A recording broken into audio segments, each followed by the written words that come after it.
if Palpatine was a Jedi? In the main Star Wars timeline, Sheev Palpatine, also known as Darth Sidious, is the big galactic baddie, and he's one of the most powerful Sith to ever exist. In fact, he's so powerful that somehow he manages to return in The Rise of Skywalker to haunt the galaxy once more. On one of our old videos, however, cartoon comic fan posed the question, what if instead Palpatine was raised to be a Jedi? That's the situation that we'll be looking at in this video, so let's dive right in. This tall tale begins on Naboo, Sheev Palpatine's home planet.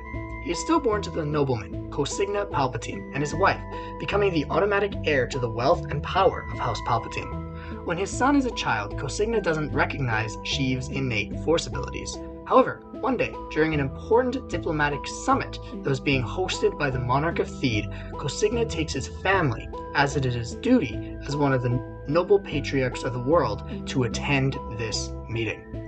At this time, approximately 90 BBY, Sheev is a toddler, and he's incredibly bright for his age. At this diplomatic summit, there's a Jedi Master and his apprentice. When Cosigna approaches the pair with his son, both of them instantly sense the Force prowess in this child. After greeting and speaking with the Naboo dignitary, and after a brief interaction with Cosigna's child, the pair of Jedi immediately recognize young Sheev's potential. So, after returning to Coruscant following the summit, the two of them go to the council and tell them about the incredible potential in this dignitary's son. In this case, as Cosigna doesn't abandon his son like Count Gora did in Dooku Jedi Lost, Yoda himself goes to Naboo and approaches Cosigna, telling him that his son shows immense potential in the Force, and that the Jedi Order would like to recruit him. Seeing this as an opportunity for political gain on the planet of Naboo, Cosigna agrees, saying that he would be proud to see his son become a Jedi. In reality, while not ambitious enough to engage in politics outside of the Naboo sphere of influence, Cosigna hopes that this move will boost his status among the people of his planet and increase his chances of one day being elected as king. He gives Sheev to the Jedi, and it is very publicly covered within the Naboo press. How does this impact the rest of our story? Let's keep going to find out. When Sheev is brought to the temple, many of the other masters immediately feel his presence, as Yoda brings him to the rest of the younglings in the Bear Clan. Many Jedi shoot Yoda knowing looks. It's clear that they understand this young Jedi's potential, and they'll be watching his career with great interest. As Yoda helps get Sheev settled in, the young recruit expresses some sadness. While he's not fully able to form sentences and speak fluently at this young of an age, his eyes fill with tears, and he says, "Mama?" in a questioning tone. Yoda hugs the child, telling him that now he would find a new family among the ranks of the Jedi Order. In that moment, Yoda could sense that Sheev already had some attachments and sadness boiling within him. Yoda begins to question if his decision to bring this boy into the Jedi Order was the right thing to do. But it was too late to go back on the Council's decision now. As the years progress, Sheev displays talent beyond that of many of his peers. He's gifted in lifting objects with the Force, he's very adept in lightsaber combat, and he even delves deep into the Jedi archives in order to study for his classroom learning. As a child, Palpatine is incredibly interested in the history of the Jedi Order, particularly during the days of the Old Republic when they were fighting the rising Sith Order. Palpatine questions his masters at a young age about why Jedi don't learn anything about the dark side, and his instructors give him the typical Jedi response, that the dark side leads to self-destruction and the pursuit of evil. Yoda also tells him that the dark side is the easy way to power, and that in the end, the light side is a more fulfilling path to follow. Sheev, as someone who had established himself with natural talent, often becomes frustrated when he doesn't grasp concepts easily. Despite being very gifted in the Force, it is clear that Palpatine wants more, and that he has incredible ambitions as a Jedi. He often competes with his peers, and occasionally he becomes aggressive. During his sparring practices and tournaments, he often overpowers his fellow younglings, and he sometimes becomes angry with them, tapping into a well of dark side energy to defeat his peers. Many of them like Sheev, as he's often thoughtful, smart, and kind. However, there are also those who fear him due to his competitive nature and ambition. Yoda often sits individually with the young Palpatine, telling him that he must learn to control those negative emotions if he is to progress through the ranks of the Jedi Order. Sheev, while frustrated, usually manages to contain himself, and he apologizes to his classmates. When Palpatine goes with Hu Yang and a small contingent of younglings to Ilum in order to find his lightsaber crystal, Palpatine seems to have trouble finding one. To him, it feels like all of them are calling to him, drawing him closer. However, as soon as he reached out to whichever one he was pursuing, it would stop glowing in his mind's eye. Once again, Palpatine becomes frustrated, even going so far as to punch the icy walls of the cave at one point. Palpatine hurts his hand doing this, but he also ends up cracking the ice. As he looks at the spot that he cracked, he notices a faint purple glow emanating from the ice. Palpatine cracks the ice further, and soon he stumbles across a purple crystal that continues to feel right as he picks it up. Palpatine is surprised by this, as he had never seen a purple kyber crystal before. However, he takes it, and something about it just feels right. When he makes his lightsaber, he places the crystal inside the hilt, and it connects with Palpatine as an extension of his personality. After completing the saber, he ignites the blade, and he knows that he had chosen his crystal correctly. As Palpatine continues to grow, the time eventually comes for the Jedi younglings to be selected for apprenticeships by given masters. After observing Palpatine over the years, and after many one-on-one chats with Yoda, Master Dooku feels that the Force is calling him to choose Palpatine as his Padawan. Dooku hadn't spoken much with the young Jedi, so when he announces that he will be selecting Palpatine as his apprentice, many people are surprised. Palpatine himself is taken aback, but he holds his emotions in as he goes up and shakes hands with Dooku, who tells him that he is looking forward to training him. Palpatine smiles, saying that he is eager to learn under Dooku, who is still relatively young at the time. This will be Dooku's first real test of leadership, and he looks forward to it. As a young Jedi, he has a different perspective on the Order than some of the older ones, something that Yoda thinks will be valuable to young Palpatine.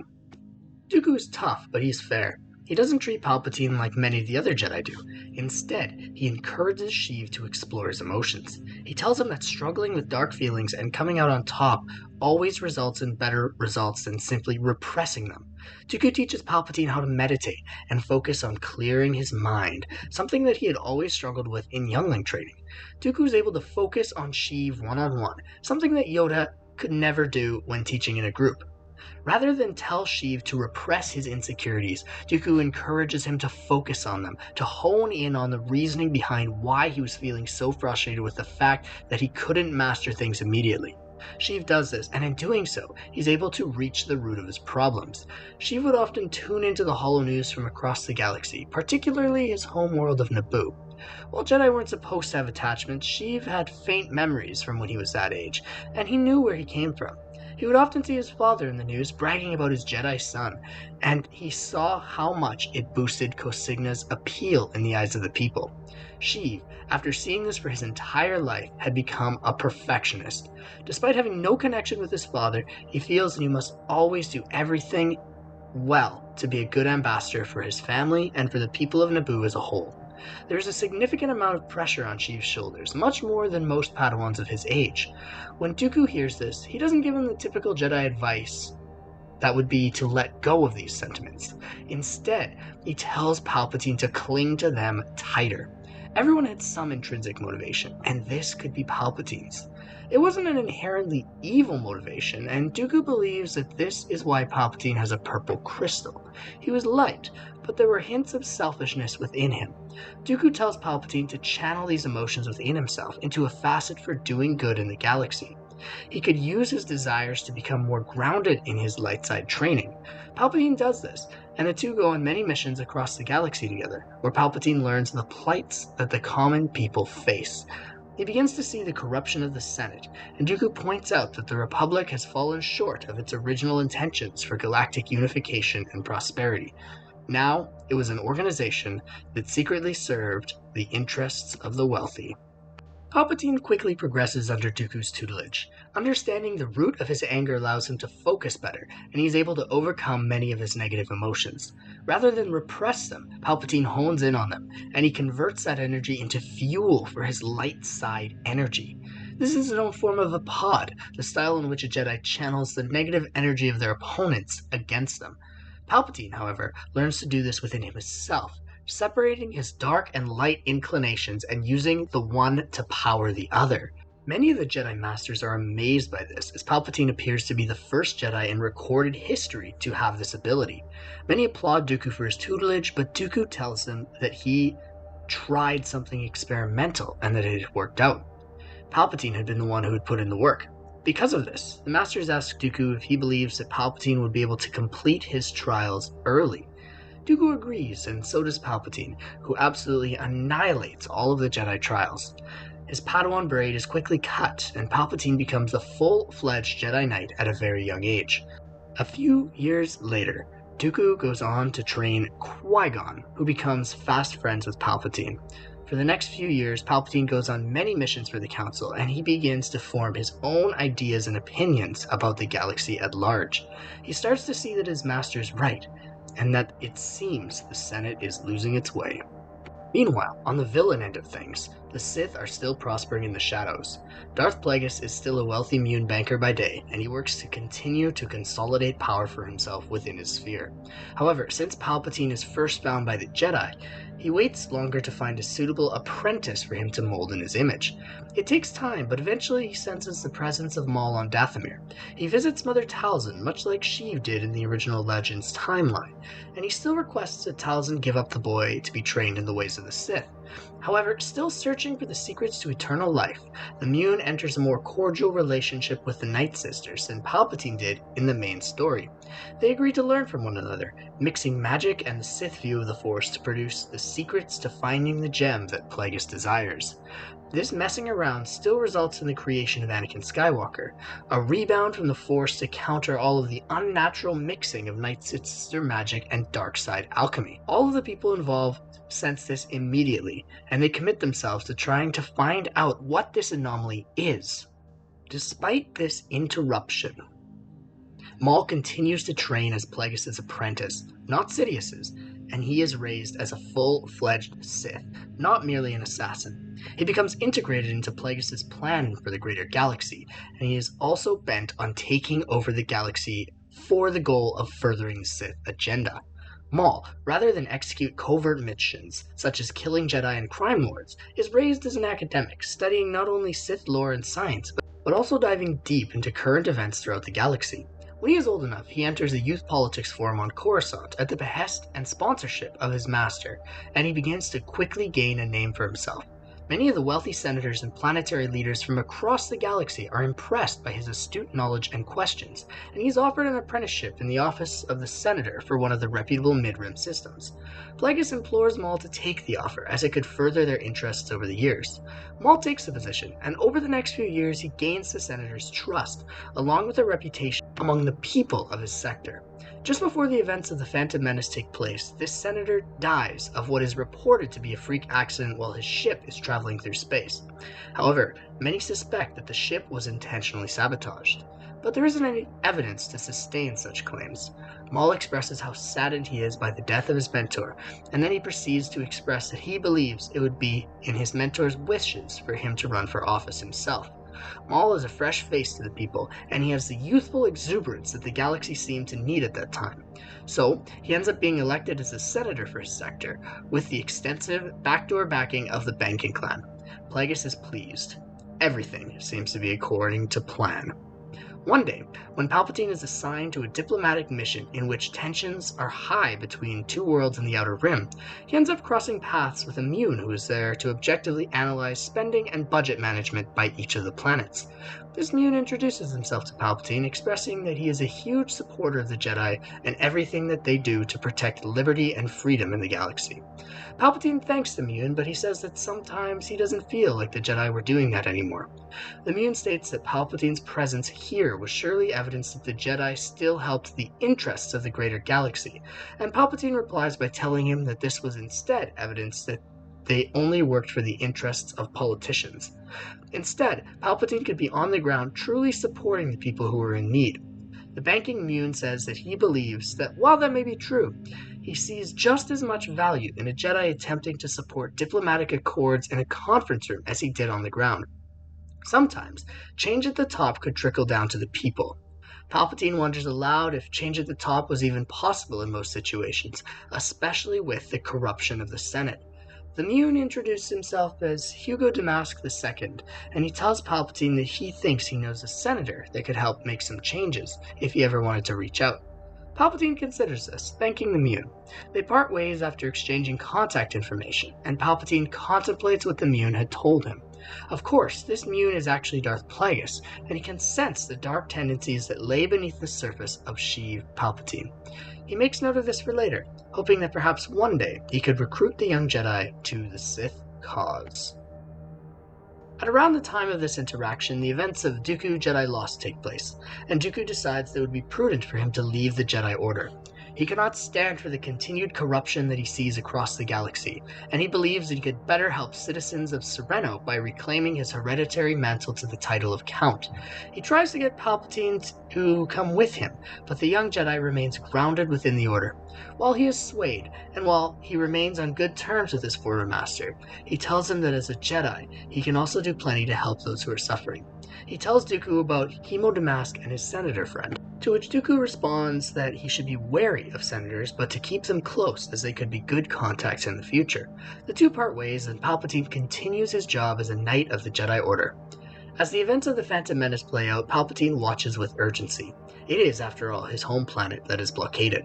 At this time, Padme Amidala is still the monarch of the world, but his father had been incredibly close to securing the position in a recent election, much thanks to Palpatine's position in the Jedi Order. He had conceded and accepted defeat with humility, but Palpatine could see the jealousy in his father's eyes when he had watched a HoloNet newscast following the election. Somehow, he could tell that Cosigna was planning something dreadful. Perhaps it was the Force, maybe it was personal intuition, or maybe it was the fact that he was blood. But Palpatine's suspicion was correct. Despite the Jedi keeping Palpatine far away from the situation due to his possible leftover emotional ties to Naboo, he follows it closely. When Qui-Gon and Obi-Wan go to monitor what's going on Naboo, they begin to see some suspicious patterns. Naboo is a peaceful world, and they lack a solid national defense force outside of the volunteer security one. This is well known, and the Trade Federation is able to take advantage of this to further their agenda. However, as discovered later by the Republic inquiry into the Naboo blockade, it also appears that certain dignitaries on the surface of the world had been promised more influence and access to plasma mines for their own benefit. One of these dignitaries had been Cosigna Palpatine, who had always set his sights on becoming monarch, and he was arrested shortly following the events of the Phantom Menace. Palpatine is floored by this. His own flesh and blood had been part of the corruption that dominated the Senate, and more importantly, the entire Republic. It raises a sense of righteous anger within him, and he meditates to focus this energy. Following this event, many in the upper echelon of the Jedi Order are also suspicious of Palpatine, thinking that perhaps the darkness and inclination toward corruption runs in his family. There are also those, though, who defend Sheev, such as Master Yoda, saying that he has overcome a significant amount of adversity to become the man that he is today. During this time, two significant events are altered. Maul proves to be more loyal and grateful to Plagueis' training that he gave him, so he keeps his master alive rather than killing him as Palpatine did. Plagueis continues to support Maul's political career, and the two end up becoming well-known faces within the Republic for their respective positions.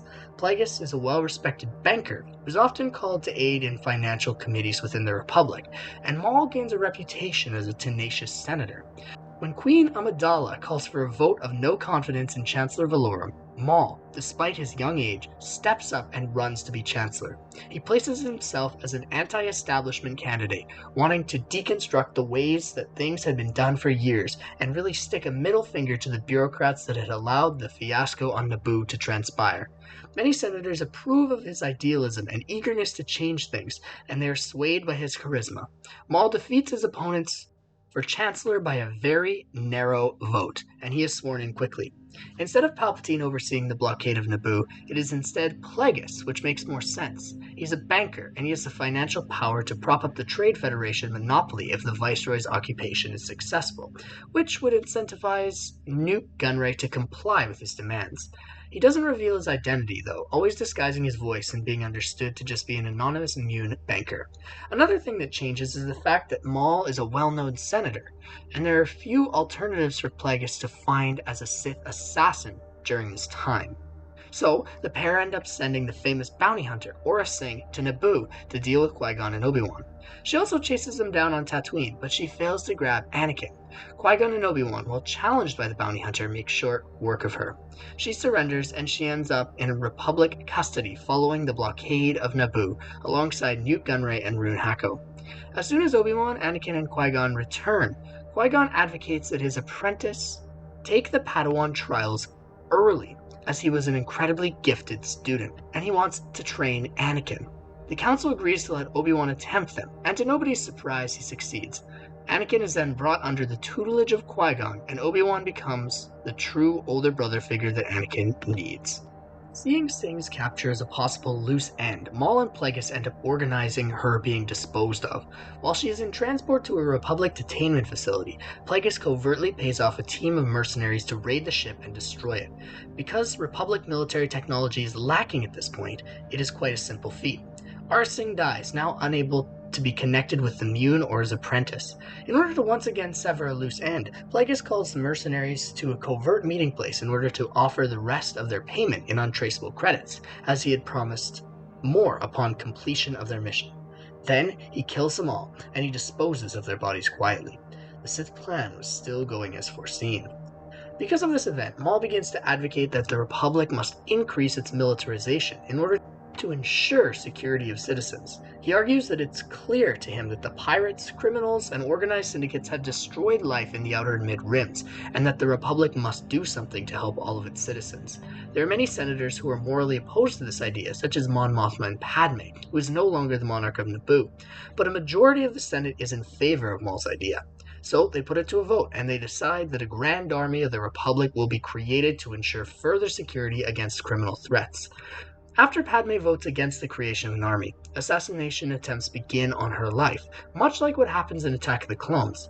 This time, the Council is prudent enough not to task Anakin with the protection of Senator Amidala, especially since Qui-Gon is still alive to train him.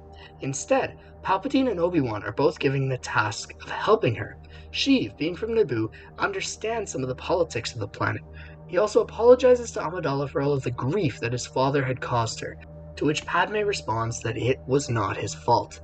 Zam Wesell still attempts to kill Padme, and in the end, Obi-Wan follows the trail from the Camino Dart back to its planet of origin. In this story, Palpatine goes to protect Padme on Naboo. The Council is skeptical of this at first, since he has emotional ties to the planet, but because he is knowledgeable about how things work there, they believe that the pros outweigh the cons for Palpatine to go with her. The two speak extensively about Naboo politics, and Palpatine speaks about his limited memories of his father, Cosigna Palpatine. He told Padme that he had never seemed to be a power-hungry man when Palpatine was a child, and that he seemed content in his position. Once again, he expresses to Padme how disappointed he is with his father, and how he wishes that things had not gone the way that they had when she was queen. Padme consoles Palpatine, telling him that his family's wrongdoings mean nothing in the grand scheme of things, and that he was still a strong, principled Jedi. Palpatine tells Padme that he is beginning to lose faith in the Republic, but that he hopes things can turn around under Maul's leadership, with whom he had spoken to on multiple occasions after Plagueis had connected the two of them. Padme admits that she is wary of the direction that he is taking the Republic, but that she is loyal to her constituents and the ideas of the Republic, not its leaders. The pair have no reason to go to Tatooine in this story, so they stay on Naboo until Obi-Wan relays them his message about the Separatists on Geonosis. At this time, the galaxy discovers that Sifo Dyas had already commissioned an army of his own for the Republic, which was the one that Obi-Wan had discovered on Kamino. Eager to see the strength of the new military, Maul orders that they be deployed to Geonosis in order to rescue Kenobi, and to hopefully rid the galaxy of the Separatist threat once and for all. In this timeline, Dooku is still recruited to the Sith cause, and he's working alongside Maul and Plagueis to undermine the Republic and consolidate their own power. Dooku still tells this to Obi-Wan, which the Jedi doesn't believe. In this scenario, Palpatine is a far more seasoned Jedi. He understands that waiting to protect the Senator was his top priority in this moment. Rather than be rash like Anakin was, he calms himself and sees that protecting Padme is more important than saving Obi-Wan. He knows that Qui-Gon, Anakin, and other Jedi will do a good job of that, especially with them now being enlisted as commanders of this new clone army. When Padme resists this steadfastness from Palpatine, he reassures her, stating that he knows she has the competency to save Obi-Wan, but that she belonged here at this moment. Palpatine tells Padme that putting herself into harm's way could impact her ability to represent her constituents, and that she needed to remember her duty rather than get swept up in emotions of wanting to save a friend. Palpatine understands how she feels, especially after dealing with the imprisonment of his father and Dooku's departure from the Jedi Order, but he had always remained committed to his service as a Jedi. Palpatine watches from afar as his Jedi comrades liberate Obi-Wan just before he is about to be eaten in the arena, and he sees them promptly squash many of the droid factories operating on Geonosis. The clones prove to be incredibly effective, and they end up handily defeating the non-thinking droids that are used by the Separatists. Count Dooku is apprehended by Anakin, Qui-Gon, and Yoda, and he is taken into Republic custody. Dooku, knowing that he has financial and political incentive to remain silent about Plagueis and Maul, does so. He teases the Jedi, mocking them for not being able to see the threat in their midst, but he knows that if he remains quiet, the banking clan will continue to support his movement monetarily, and that he will be able to pocket a sizable chunk of money for himself. Along with that, he also believes that the Separatists will break him out of jail quite soon. Maul and Plagueis see this as an opportunity to get to Palpatine. As the Clone Wars rage on across the galaxy, and as Dooku is heralded a political idealist and hero by many, it grinds at Sheev. His former master had betrayed the Republic, despite its flaws, and the Jedi Order. Now, he was causing the needless deaths of billions across the galaxy by being the face of a frivolous war that furthered nobody's interests but the ones in power. Some of his old, angry emotions began to bubble up, especially seeing that both his father and father figure had betrayed him. Maul, who has become a close confidant to Palpatine, tells him that he should visit his former master, just to receive some closure while Dooku awaits his Republic trial. Sheev tells Maul that he doesn't think it would be a good idea, given the fact that he harbored many negative emotions towards Dooku at this moment, and he didn't want to risk having an episode like he did when he was younger. Cosigna, a man that he barely knew, Palpatine could handle. However, seeing Dooku betray him, the Order, and the people that he had once thought to be friends was something else entirely. Maul continues to tell Palpatine that he believes it would be a good idea for him to visit Dooku just to see what he has to say and to tell him how he feels. Palpatine considers this, and he tells Yoda about what Maul had asked him. Yoda is wary, and he tells Palpatine to avoid such ways of thinking. After all, the Jedi were supposed to be impartial and unfeeling. Palpatine had known that advice was coming, but a part of him hopes that there could have been something else that Yoda would have told him. He wishes that he could indulge those darker emotions, and he confides in Qui-Gon about this. Qui-Gon, who has now seen Anakin pass his trials and become a Jedi general in the war, tells Palpatine that perhaps they should go together, and that they would see what would happen after that. Palpatine thinks that this would be a good idea. That way, he has someone to hold him accountable. Palpatine and Qui-Gon do end up visiting the maximum security prison cell that Dooku is being contained in, with the approval of Commander Fox. When they arrive, they see Dooku meditating in the corner. He seems unfazed by their entrance, and Palpatine greets Dooku with a, "Hello, old master." At this point, Dooku opens his eyes, and he invites Palpatine to sit beside him. Qui-Gon stands at the door, his arms folded. He also has some negativity brewing within him surrounding Dooku, as he had also studied under the Count of Sereno. Palpatine refuses, and he remains standing. Sheev initially confronts his master peacefully, asking how he could even think to do something like this to people that he had once served alongside. Qui-Gon adds that he is incredibly disappointed in Dooku for overseeing the attempted execution of his former apprentice. Dooku merely responds that he knows that both of them are seeing the corruption in the Senate as well, and that he knew that one day they would both see the light and join his side. Qui-Gon scoffs at this, telling Dooku that he's delusional. Sheev also starts to feel anger bubbling within him, and he begins to raise his voice at Dooku, saying that it was entirely possible for them to have made a difference within the Order and within the Senate without starting a war. Dooku laughs, telling Palpatine that it was the only way for anyone to take his movements seriously within the ivory towers of the Senate building. In this moment, Palpatine is overcome with anger like he hadn't felt since he was a youngling. He looks at Dooku, his eyes starting to brim with tears, and he tells him that he trusted him. He had respected his choice to leave the Order, but had now seen that Dooku was just as corrupt as the rest of the people that he had railed against. In that moment, the door slides open. Standing there are Plagueis and Maul, accompanied by a small contingent of Republic guards. Maul tells the guards to stay outside the door, and to help them if it becomes necessary. They shouldn't need any help, as the two had the Jedi to protect them, if need be. The door slides shut, and then Maul looks at the security camera in the corner. He then looks forward again, and Palpatine notices that Dathomirian give a small flick of his fingers before the camera shatters. Palpatine is stunned, and he looks directly at Maul, who stares back at him with a smirk on his face. Maul then reveals to Palpatine that Dooku hadn't been lying about Kenobi during the Battle of Geonosis. In fact, he had been quite honest. It was laughable to him that the Jedi couldn't see the threat right before their eyes, the Sith rising through the ranks of the Senate.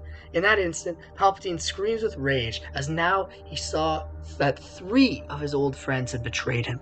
The guards knock at the door, asking if everything's all right. Plagueis invites them in, which they oblige, and proceeds to stab them with a red saber that he was carrying on his belt, concealed by his long banking clan robes. Palpatine is flabbergasted, and so is Qui-Gon. Plagueis raises his hands and lifts Qui-Gon into the air, choking him.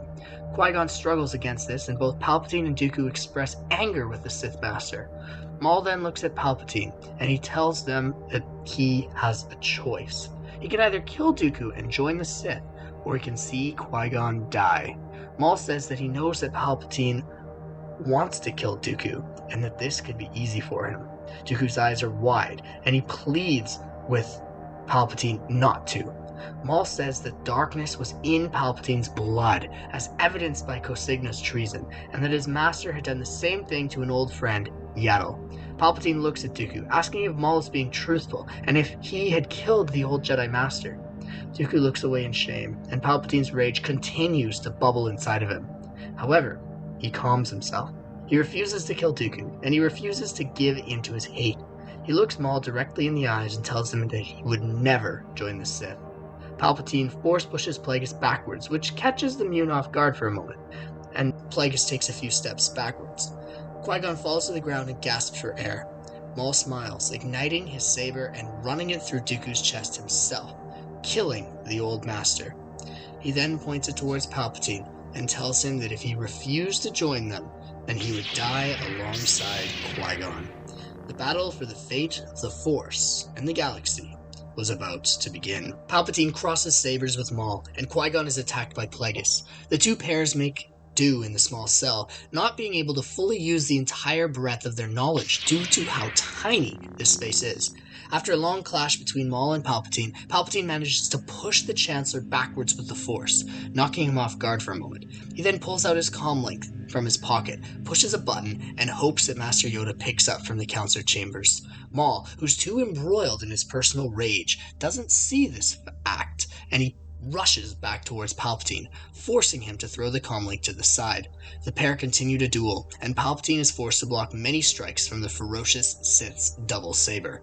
Palpatine begins to speak to Maul, asking how he could betray him like this. After all, they had become friends. He addresses Plagueis as well, who's battering Qui-Gon with many lightsaber strikes. Maul merely laughs, saying that he had been dreaming of this moment for years, and that Palpatine had only been a tool that he was hoping to use. He begs Palpatine to give in to his dark emotions rather than simply channeling them, allowing them to be his fuel. Palpatine refuses, and he continues to use his style of a pod to try and defeat Maul. In the other corner of the room, Plagueis has Qui-Gon pinned, and he blasts the Jedi with an unexpected burst of Force lightning, a dirty trick that Qui-Gon normally would have deflected, but in this situation, he was so focused on the lightsaber combat that he didn't even expect this to happen. Qui-Gon collapses in pain, and then Plagueis decapitates him mercilessly, completely throwing Palpatine off. Now, he was really pissed off. He had nowhere to run, and his friend was dead. Plagueis chuckles, reveling in the Jedi's death. Palpatine cries out, anguished. Maul circles him, providing him with one last opportunity to join them. Otherwise, he could either die or look like he had just killed Dooku, murdered Qui-Gon, and assaulted the Chancellor alongside one of the Chancellor's most important financial advisors. For a moment, Palpatine is tempted. But then, he looks towards his comlink, and he sees that it is beeping red, a sign that someone is listening. Palpatine shakes his head, forces the door to the cell open again, and uses force speed to run away. He runs, and he runs, and he runs, escaping the prison without even paying attention to Fox at the gate.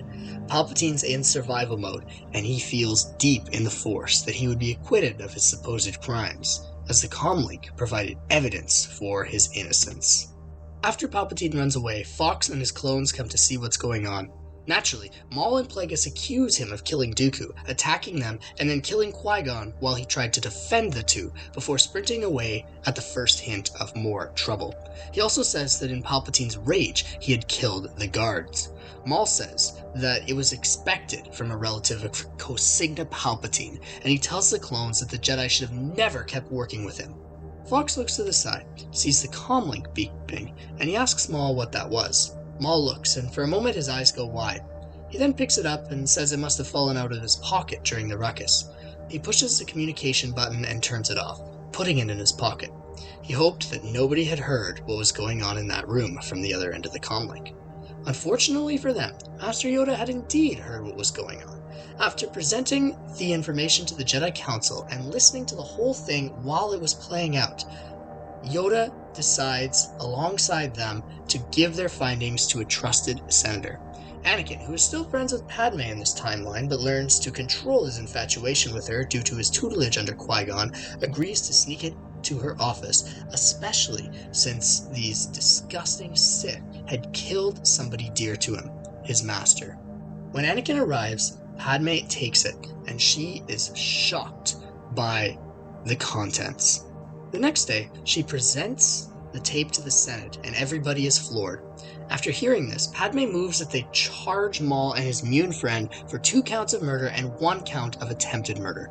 Of course, Maul claims that this evidence is all fabricated and that he is meant to be smeared during wartime by separatist operatives. Republic loyalists and Maul supporters are quick to agree, but the process of justice still had to be conducted. Fox enters and arrests the Chancellor, who agrees to go to prison but maintains his innocence. Plagueis is arrested shortly after this. In their place, a more moderate figure is elected to preside over the Senate, someone who had been a stable beacon of hope and civility since the beginning of his career. Bail Organa, the senator from Alderaan, is voted to be the interim Chancellor of the Republic. Following Dooku's death and a significant loss of life on both sides, the Republic and the Separatists finally come to an agreement. Under Bail's leadership, the two sides reach a stalemate, and the Separatists are admitted to leave the Republic and govern themselves, permitted that they retain trade ties to the Republic and allow them economic passage through Confederacy space. This is agreed upon, and the two sides broker a fragile peace. Despite this, terrorist groups supporting both governments pop up, one headed by General Grievous, who isn't ready for the war to end. Both governments attempt to deal with these radical extremists, but they have a difficult time due to their covert tactics. How do these events alter the end of our story? Let's find out. Palpatine, despite having his name cleared, continues to remain in hiding. After thinking that he could change the organization from within, then watching as the very people that he had once thought to be his friends turn on him for their own personal gain, he needs some time to himself. Jedi and Republic officials still search for him, but Palpatine settles down on an old, backwater world that nobody would ever think to look for him on. Dagobah, a swampy wasteland, becomes Palpatine's new home. Here, he waits, meditating, and seeing visions in his head of what is happening across the galaxy. His mental eye is filled with visions of Maul and Plagueis being brought to justice, and the Force shows him that in their trials they will both be found guilty, and things would finally be over. Palpatine can only hope that this is a true vision of what is to come. He had seen that wealth often corrupted the wheels of justice, and Plagueis was a very wealthy man. Maul also had multiple connections in places of authority, and he still had loyalists in the Senate who believed him innocent. Palpatine would remain there, for now, watching, waiting, and seeing if the galaxy would finally come to rest. Then, perhaps, maybe one day, After everything was said and done, he would return to the Jedi Order. But for now, he was content. Hey there, Star Wars friends. I hope that you enjoyed today's what if scenario. If you did, you might like last week's video. What if Anakin killed Obi-Wan on Mustafar? Tell us your thoughts down in the comments. Would you like to see a part 2 of this one later? I hope that you have an incredible day, everyone. And as always, I hope that you've gotten your daily delicious dose of Bantha Stew.